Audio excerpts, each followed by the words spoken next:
Le cercle RH avec un grand entretien aujourd'hui avec Elisabeth Moreno. Bonjour Elisabeth. Bonjour Arnaud. Merci de nous rendre visite, de prendre un peu de temps sur le plateau de Smart Job, ministre délégué à l'égalité femmes-hommes, à la diversité et à l'égalité des chances. On va revenir sur beaucoup de sujets. Alors on a vu là depuis avant-hier que les femmes travaillaient gratuitement, on va en parler.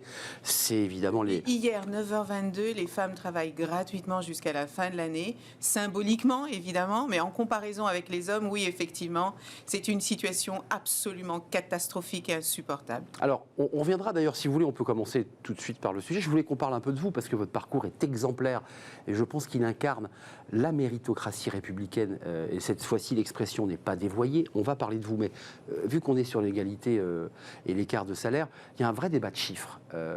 Certains parlent de 16,5 d'écart, d'autres de 9. La ministre que vous êtes, quel est le chiffre que vous avez, vous, sur l'écart de salaire entre les femmes et les hommes? Personne ne donne le même chiffre. 16,5, c'est le chiffre d'Eurostat. D'autres parlent de 28, d'autres parlent de 5%. Mais vous savez Arnaud, peu importe le chiffre, aujourd'hui, lorsque vous êtes une femme, alors même que vous avez les mêmes compétences, que vous avez les mêmes ambitions, que vous avez les mêmes motivations et les mêmes responsabilités, systématiquement, vous gagnez moins qu'un homme. La vérité, c'est ça, même si c'est que 5%. Moi, le chiffre que je partage en général, c'est 9% ou alors 15% à taux horaire. C'est-à-dire que vous avez le même job, les mêmes responsabilités et vous gagnez en moyenne au taux horaire 15% de moins qu'un homme. Et puis, je partage un autre chiffre qui est encore plus catastrophique. Quand vous arrivez à la fin de votre carrière professionnelle, que vous prenez votre retraite, que vous avez élevé vos enfants, vous touchez 42% de moins en pension de retraite qu'un homme ne le touche. Et je trouve que cette situation est assez emblématique et représentative des discriminations que les femmes subissent encore dans le monde professionnel, mais dans le monde tout court. Parce que les femmes sont nous sommes la seule majorité traitée comme une minorité. Nous sommes la seule majorité où finalement, souvent, on va dire que les femmes sont des citoyennes de seconde zone et pire, ou je ne sais pas si c'est pire ou meilleur, mais aucun pays dans le monde, en 2021, ne peut se targuer d'avoir atteint l'égalité parfaite entre les femmes et les hommes. On en connaît les causes en partie, ce qui ne veut pas dire que le problème est résolu, mais le congé maternité, la parentalité, le fait qu'une femme dise je vais me consacrer à ma vie de famille parce que mon mari a une situation ou qu'il voyage, je vais donc laisser ma carrière sur le côté. On connaît les causes de tout cela. Alors vous avez raison, il y a plusieurs des causes que vous venez de citer. Moi je veux également ajouter que les femmes occupent les jobs les plus précaires. Et pourtant les plus essentiels, on l'a vu pendant la crise sanitaire, que n'aurions-nous fait si nous n'avions pas eu le personnel de santé, si nous n'avions pas eu les personnes dans les EHPAD, si nous n'avions pas eu les personnes qui gèrent l'éducation de nos enfants, si nous n'avions pas eu les personnes qui font le ménage, qui s'occupent de la distribution. Les femmes occupent les métiers les plus précaires, les moins reconnus, les moins valorisés. C'est encore elles qui souffrent le plus des métiers à temps partiel. Subi, parce que quand c'est choisi, aucun souci. Bien sûr. Mais c'est en fait tout ce qui peut mettre bout à bout la femme en situation de précarité est accumulé. Et puis après, il y a le fait que les métiers, souvent, on en a parlé tout à l'heure, les métiers de service à la personne, les métiers ne sont pas reconnus et ne sont pas valorisés. Et puis après, il y a le fait que les femmes aussi parfois manquent de confiance en elles et qu'elles vont moins oser demander une augmentation. Le syndrome de l'imposteur. Exactement, demander une promotion. Et donc c'est tous ces éléments-là cumulés, mais loin de moi l'idée de culpabiliser les femmes, parce que souvent lorsqu'elles manquent de confiance et d'estime en elles-mêmes, c'est parce que très petites, on leur a dit reste à ta place, ne parle pas trop fort, ne prends pas la parole, tu la prendras quand on te la donnera. Comment voulez-vous évoluer dans un monde professionnel fait par des hommes, pour des hommes, avec des règles de femmes qui restent à sa place et qui n'osent pas prendre la parole? C'est extrêmement compliqué. Elisabeth Moreno, on va parler de vous un tout petit peu, parce que ce qui est très intéressant, c'est le parcours que vous avez eu avant de devenir ministre, il y a un peu plus d'1 an maintenant, dans le gouvernement de Jean Castex. En 1976, vous arrivez à Belleville. C'est ça. Mais si vous le permettez, Arnaud, parce que c'est important, sur les questions des inégalités salariales, je veux quand même préciser que depuis 2018, il se passe des choses. Oui, c'est important de le dire parce que je me rends compte que vous les voulez pas gens qu'on ne parle savent de pas vous, toujours. Et on va parler. Mais vous voulez pas qu'on parle de vous. Oui, mais c'est tellement important de parler de toutes les femmes. Mais les deux sont liés. Les deux sont liés. Mais j'y arrive. En fait, en 2018, le gouvernement a voté une loi qui s'appelle Index égalité professionnelle, justement pour lutter contre ces inégalités professionnelles, donner un outil aux entreprises pour pouvoir mesurer la manière dont les femmes et les hommes sont traités dans le monde de l'entreprise. Avoir un diagnostic en chiffres. Avoir un diagnostic en chiffres, transparence et chiffres. Et ces résultats doivent être publiés par les entreprises depuis cette année sur le site du ministère de l'Emploi. Je le dis à toutes ces femmes qui se posent des questions sur ces entreprises qui disent mais évidemment que nous traitons les femmes et les hommes de la même manière, et en final, dans la réalité, on se rend compte que c'est pas le cas. Il n'y a que 2% des entreprises en France, 2% des entreprises de plus de 50 salariés qui traitent les femmes et les hommes exactement de la même manière. J'allais dire de la bonne manière. Bon, la bonne nouvelle, c'est qu'on ne peut que progresser. La mauvaise nouvelle, c'est qu'il nous reste encore beaucoup de travail parce que 13% des entreprises oublient, entre guillemets, d'augmenter les femmes qui rentrent de congé maternité alors même que ça fait partie de la loi depuis 2006. Donc, je veux le préciser parce que connaître ces droits, c'est aussi une manière de les faire valoir et d'avancer. Et je salue les entreprises qui se sont saisies avec détermination de cet index de l'égalité professionnelle. Et je lance un appel à celles qui ne le font pas, parce que celles qui ne croient pas à la justice sociale doivent au moins se dire que c'est une question d'attractivité des talents, de performance. C'est l'autre versant de l'égalité femmes-hommes. C'est la marque employeur, c'est de la RSE. Et c'est la réputation. Aucune entreprise n'a envie d'être épinglée parce qu'elle maltraite les femmes qui travaillent pour elle. Et ce sont des talents qui restent sur le bas-côté, alors que les entreprises peinent aujourd'hui à recruter, surtout dans des secteurs dont nous allons parler, je pense, comme le numérique, comme l'aéronautique, comme le bâtiment, qui sont des secteurs en extrême tension, où les femmes ne demandent qu'à travailler et il ne manque plus qu'à leur ouvrir les bras et les portes. 1976, Belleville, vos parents arrivent du Cap-Vert, votre père est ouvrier sur des chantiers et votre maman femme de ménage. Presque depuis 2019-2020, vous êtes vice-présidente et directrice générale Afrique Hewlett-Packard, entreprise américaine, où on parle de discrimination positive, d'affirmative action, de quotas. Est-ce que vous êtes fier de ce parcours? Et est-ce que vous dites, au-delà de la fierté que vous portez, vous dites je peux servir d'exemple à ces jeunes des quartiers? On parle beaucoup de diversité sur ce plateau. Nous avons reçu Saïd Amouche de Mosaïque RH, qui nous raconte ces jeunes qui ne tiennent pas les murs, comme on dit souvent de manière péjorative, mais des jeunes qui ont tout fait bien et qui ne trouvent pas de débouché à leur vie. Est-ce que vous vous considérez aujourd'hui comme quelqu'un qui peut, par ce parcours, pas par le titre que vous portez, mais par la trajectoire de votre vie, dire oui, je peux aussi leur dire c'est possible?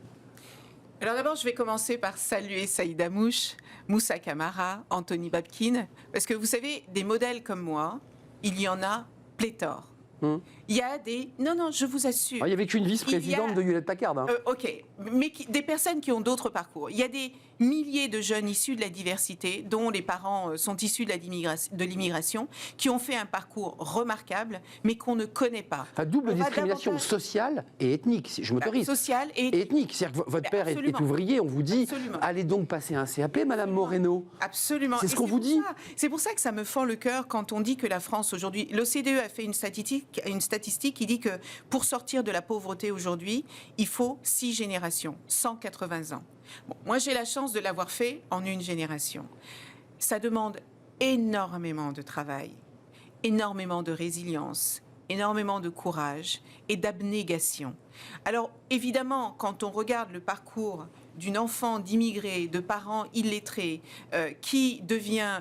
j'ai été PDG de Lenovo en France avant d'aller diriger Hewlett-Packard pour le continent africain. Oui, j'ai mis que le titre, le dernier que vous avez eu, avant il y a eu Lenovo. Évidemment, vous savez, je vais vous avouer quelque chose, Arnaud Bopin. Moi-même, je suis étonnée de ce parcours. Encore aujourd'hui? Encore aujourd'hui, parce que je fais partie de ces enfants, de ces petites filles à qui on a dit « reste à ta place ». Je fais partie de ces jeunes à qui on a fait penser, croire que nous ne pouvions pas réussir parce que nous ne venions pas des milieux ou des environnements où on réussit. Moi, ma mère m'a élevée pour que je devienne une bonne épouse, pour que je devienne une bonne mère de famille. Elle n'aurait jamais pu m'élever pour être une businesswoman, pour m'accomplir et encore moins devenir ministre de la République. Donc oui, quelque part, je suis un modèle, mais je veux dire qu'il y a des modèles comme moi, il y en a beaucoup, et je vous remercie de les mettre en lumière sur ce plateau. Résilience, juste d'un mot, parce que c'est un mot un peu valise, vous dites abnégation, travail, des efforts incroyables pour atteindre cet objectif. La résilience, qu'est-ce qu'on y met dedans? C'est les regards de travers, c'est votre couleur de peau, c'est le racisme, c'est la misogynie, c'est le sexisme, c'est le mépris, c'est l'humiliation de ce que vous êtes. Certaines personnes ont tendance à vous retirer votre dignité simplement parce que vous êtes ce que vous êtes. Moi, c'est quelque chose vraiment qui me touche énormément parce que, en plus, oui, je suis un peu transfuge de classe. Donc, en fait, je cumule toutes les discriminations que l'on peut imaginer. J'ai un handicap, je suis femme, je suis noire, je viens d'une origine sociale extrêmement modeste. Donc, tout ce que vous pouvez imaginer en termes de discrimination, j'y ai été... Et d'humiliation, parce que vous évoquez des humiliations. Mais bien sûr. J'ai rencontré un jour un homme pour un recrutement. J'avais déjà un très gros job. Et il me rencontre. Et vous savez ce qu'il me dit? Il me dit, mais... et je ne sais pas ce qui lui a pris de me dire une chose pareille. Il me dit, mais est-ce que vous avez rencontré donc, ma patronne des ressources humaines? Je lui dis oui. Et il me dit, mais vous l'avez rencontrée face à face ou je lui dis, bah, je l'ai rencontrée, nous avons eu un échange au téléphone parce qu'elle était à Barcelone, moi j'étais à Paris. Et il me dit... ah oui, elle ne vous a pas vu physiquement, quoi. Oh, elle ne m'a pas vu physiquement. C'est glaçant. Les bras m'en sont tombés. Parce que j'avais pas 20 ans et j'étais pas au début de ma carrière. J'avais presque 40 ans. J'avais déjà réussi. Et ce type, cet abruti, me demande si la femme qui m'a recrutée avait vu que j'étais noire. Dans l'implicite raciste, enfin c'est sous-jacent. Mais il est tellement idiot et stupide que je ne sais même pas s'il s'est rendu compte. Vous avez été recruté pour l'anecdote? Ah non, et heureusement. Mais parce qu'à la fin de l'entretien, je lui ai dit, nous sommes d'accord que nous ne travaillerons pas ensemble. Mais je voulais aller quand même jusqu'au bout. Vous aviez 20 ans là? Non, j'avais pas loin de 40 ans. 40 ans, là vous étiez une femme affirmée.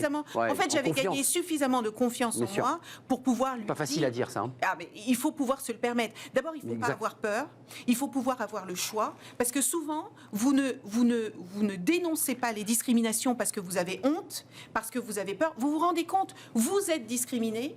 Et c'est vous qui avez honte d'en parler. C'est comme un peu les femmes battues, Exactement. les femmes qui subissent les violences intrafamiliales. On le garde pour soi. Vous avez tellement peur, tellement honte, vous vous sentez tellement humilié que vous ne voulez pas que les gens sachent qu'on vous a maltraité de cette manière-là. Elisabeth Moreno, je garderai la question pour la fin, pour savoir si vous regrettez le monde de l'entreprise où je pense que vous aviez des leviers de décision peut-être plus forts que quand on devient une femme politique. Il n'y a pas de regret chez vous, non. Là dans le monde de l'entreprise. Vous décidiez chez Hewlett-Packard. Alors, attendez, je décide aussi en tant que ministre. Je n'aurais pas, par exemple, pu mettre la plateforme de lutte contre les discriminations en place. Le président de la République, si vous vous souvenez de l'affaire Michel Zecler, oui. Le président de la République me demande de mettre en place la plateforme de lutte contre les discriminations. Une bagarre avec Absolument. Ce producteur de musique. Absolument. Eh bien, c'est quelque chose que je n'aurais pas pu mettre en place en tant que ministre. Nous sommes en train de défendre la loi pour l'émancipation économique et professionnelle portée par Marie-Pierre Rixain et Christophe Castaner. Je n'aurais pas pu la mettre en place en tant que chef d'entreprise. J'ai travaillé sur les lois de thérapie, de lutte contre les thérapies dites de conversion pour les personnes LGBT+. J'aurais jamais pu mettre quelque chose comme ça en place en tant que chef d'entreprise. J'ai fait des choses en tant que chef d'entreprise qui m'ont stimulé, qui m'ont permis de m'émanciper, porter des collaborateurs qui croient dans un projet d'entreprise, servir des clients. Engagés. Mais c'est absolument fabuleux. Mais tout ce que j'ai appris dans le monde de l'entreprise me sert aujourd'hui en tant que ministre. Je ne l'ai pas dit, mais tout l'entretien ne porte pas que sur votre parcours, même s'il est exemplaire. Vous avez été aussi entrepreneuse, puisqu'avant de devenir une dirigeante de grands groupes de la tech, vous aviez créé votre entreprise. Il y avait chez vous ce désir d'émancipation par l'entreprise. Et ça, je trouve ça très intéressant. Vous avez fait votre job et vous êtes super bien préparé. J'ai commencé ma carrière professionnelle en tant que chef d'entreprise, puisque j'ai cofondé une entreprise dans un milieu excessivement sexy qu'est le bâtiment. Le BTP. J'avais une entreprise d'isolation thermique que j'ai dirigée pendant une dizaine d'années. On est parti de rien parce que quand vous parlez de mon parcours, moi ce que je veux dire aux gens, c'est que mon parcours prouve que tout est possible dans la vie dès lors que l'on croit en soi, qu'on se donne les moyens et qu'on s'entoure de personnes bienveillantes qui ont envie que vous réussissiez de manière totalement gratuite. J'ai eu la chance d'avoir sur mon chemin d'abord une institutrice absolument extraordinaire.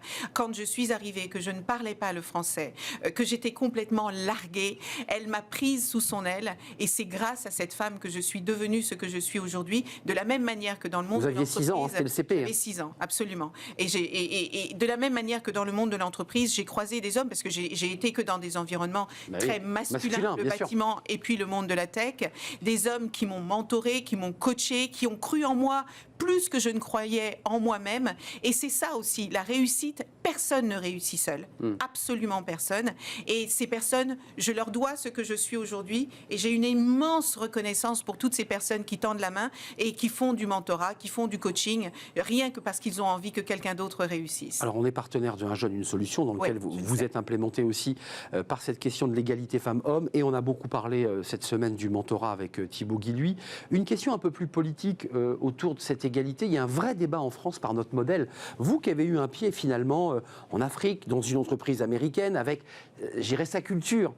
Quota or not quota. Alors ce titre a été âprement disputé avant de le mettre à l'antenne. On a utilisé ce mot anglais, évidemment, métaphore à Shakespeare, mais parce que ça vient des États-Unis. Et quand ça vient des États-Unis, on nous dit, attendez, nous en France, on n'a pas de politique de quotas. Mais la loi Copé-Zimmermann, c'est déjà le début des quotas. Vous savez, quand j'ai démarré ma carrière, il y a 30 ans, et si quelqu'un m'avait dit, tu sais, en 2021, il n'y aura qu'une seule femme qui dirigera un grand groupe du CAC 40, je n'y aurais pas cru une seule seconde. Il n'y en a plus aujourd'hui d'ailleurs. Si, il y en a Catherine McGregor. McGregor, exact. Catherine McGregor. Oui, c'est vrai.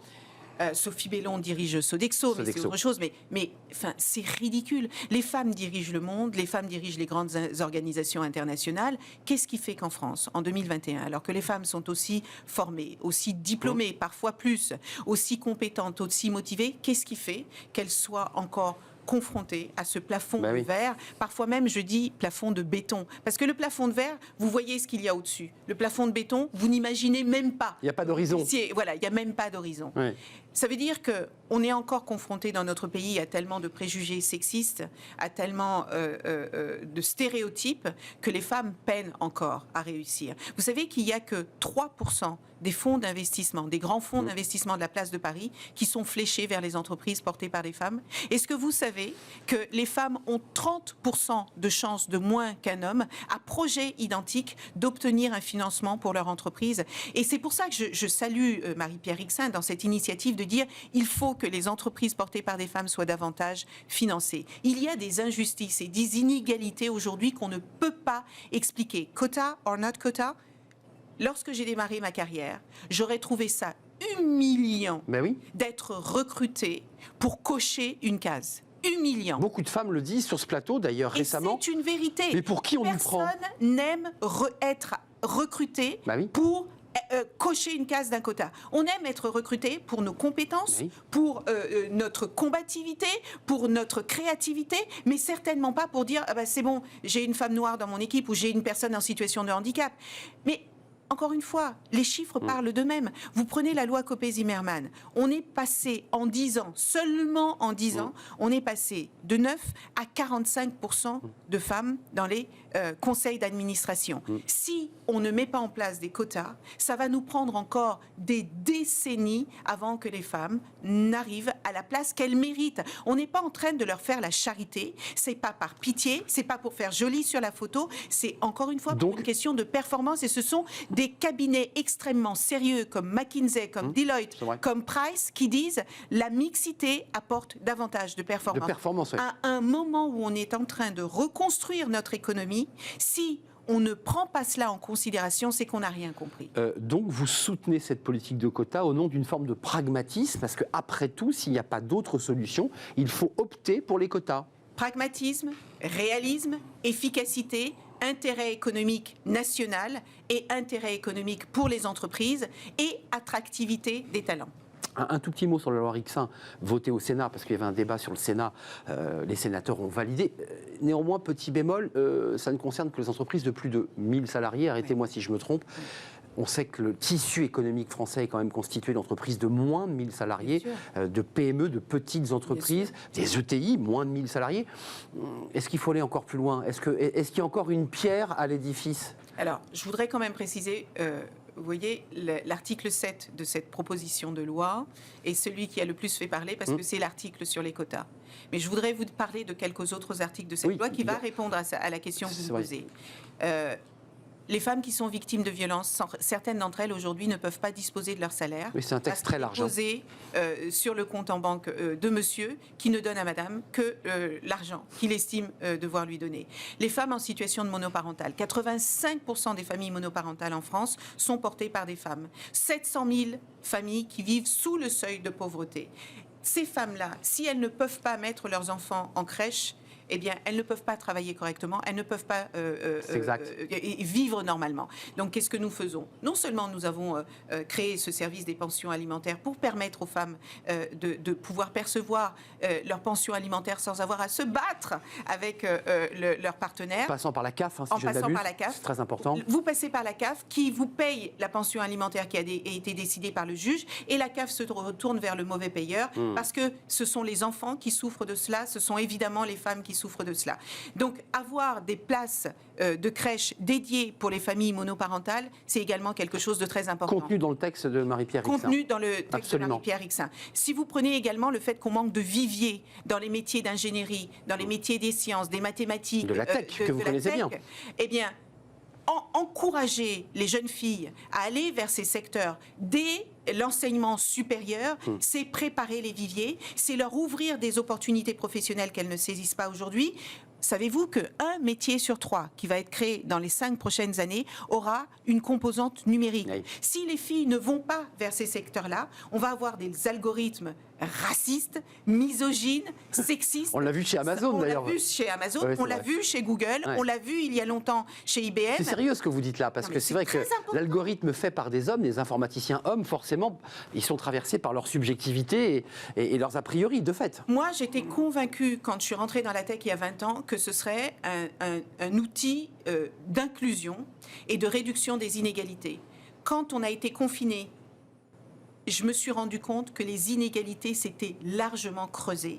Parce que tout le monde n'a pas les moyens de s'acheter un ordinateur. J'étais avec Emmaüs Connect hier et Dell, HP et Lenovo. On est en train de réfléchir à la manière dont on peut lutter contre l'électronisme, comment on peut accompagner ces publics extrêmement vulnérables. Bref, donc il y a énormément de travail à faire. Je me réjouis que les entreprises se saisissent de ces questions. L'égalité passe par le numérique. Vous dites finalement... L'égalité passe par le numérique. SFR Altis a décidé de travailler avec Emmaüs Connect depuis plus de 10 ans parce qu'il y a des personnes qui gagnent moins de 600 € et qui ne peuvent pas s'acheter un téléphone, qui ne peuvent pas s'acheter un ordinateur. Comment travailler de la maison si vous n'êtes pas connecté ? Vous voyez ce que je veux dire ? Donc, ce sont des sujets extrêmement importants. Et puis, cette loi, elle contient aussi un article sur l'entrepreneuriat féminin. On ne peut pas avoir que 12% des startups dans notre pays qui sont créées par des femmes. Pas parce qu'elles ne veulent pas, mais parce qu'on ne les aide pas, parce qu'on ne les finance pas. Et j'ai signé un accord cadre avec BPI France pour leur dire, soutenez l'entrepreneuriat féminin. C'est pas normal qu'on ait que 30% de femmes qui entreprennent dans notre pays. Toutes les femmes ne veulent pas entreprendre, mais celles qui le souhaitent ne doivent pas être stoppées ou bloquées à cause des stéréotypes. En tout cas, il faut leur donner la possibilité de le faire lorsqu'elles désirent le faire.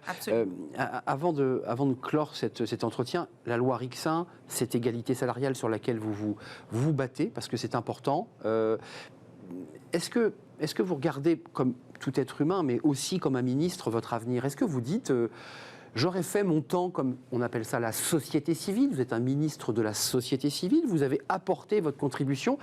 Et puis vous dites, après tout, je vais repartir dans l'entreprise, là finalement, là où je me sens bien. Est-ce que cette réflexion, vous l'avez, ou est-ce que vous dites, je vais prolonger mon action après, il y aura un après, dans le secteur dans lequel vous êtes, l'égalité femmes-hommes ? Moi, j'adore ce secteur. Je trouve que c'est tellement important. C'est un sujet éminemment important. Que ce soit l'égalité entre les femmes et les hommes, que ce soit la lutte pour les droits des personnes LGBT+, la diversité.